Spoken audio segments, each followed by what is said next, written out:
In this tutorial video, we are going to show you how you can hide or show ribbon in Microsoft Excel. You can see there is a top bar here. Here there is an option which is called ribbon display option. Click here. Here there is three options: auto hide ribbon, short tabs and command. First of all, short tabs and commands indicates that click here and you will show that all the functions are visible. Here you can call it default function. On the other hand, if you select middle of them, it will only show the tabs. Like when you click the home option, you will show other option here.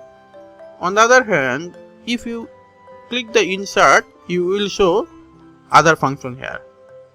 Let's move the other options. And other option is auto hide ribbon.